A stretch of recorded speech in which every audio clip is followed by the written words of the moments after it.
Previously on Jake and Vanessa's Kitchen.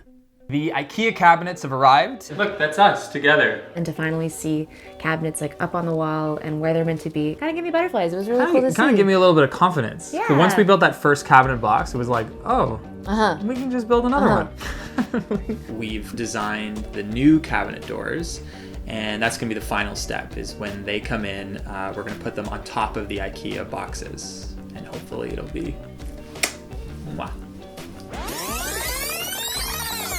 So our new doors arrived, and yes, and we brought it down to our basement because we have carpet in our basement. And hot tip, we highly recommend doing this part on a soft surface, a blanket. Carpet works really well. The nice thing is they come pre-drilled with the holes that directly correspond with the IKEA hinges. So all you have to do is follow the IKEA instructions, which are really straightforward and step by step.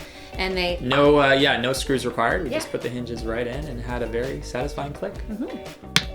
So then we installed the hinge plate into the cabinet box with a single screw. So with the hinge plate in the cabinets and the hinges on the door, we took the new doors and we literally snapped it into place. It was as easy as that. So we put together our first drawer, and same deal, we just followed the IKEA instructions but substituted the new drawer face for the IKEA face, which is really easy. A lot of satisfying clicks. I was gonna say the same thing. Then we took it upstairs. We installed the two sliders into the cabinets, and then just set our new drawers into place. I think this might have been one of the most excited moments we've had so far. Was sliding in the first drawer, like when it was actually on the sliders and it closed for the first time. Exciting. Very exciting. Slides like a dream. Woo! I personally really enjoyed putting the Toekick on. I found it very simple and straightforward. All I had to do was add one screw to each of the little clips and then kind of slide it in place and pop them on to the little feet beneath the cabinet. So we added a cover panel on the one side of our cabinet that you see when you first enter the kitchen.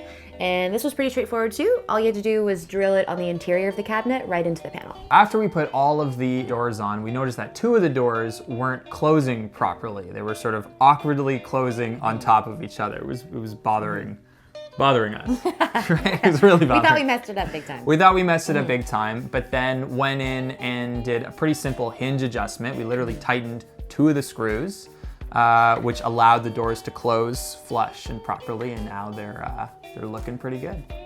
So because we're getting under cabinet lighting, we installed a light valance to disguise any of the wiring and also to nicely finish the bottom of the upper cabinets. So we were a little bit apprehensive about drilling holes in our beautiful new custom doors to put the handles and the pulls on. So we used a drill template just to make sure everything was right before we did it. Took a breath and then went for it. Once it was on, like that first open and close of the drawer and open and close of our cabinets was very satisfying. Yeah, it really makes it seem like it's all gonna be real. It was so satisfying that we had to open and close it and open and close it. Just multiple times. Like 11 times in a row, We I couldn't think. stop. It was very exciting. Guys, we have cabinets on the wall. It's happening. The kitchen sort of looks like a kitchen. Find out what happens next.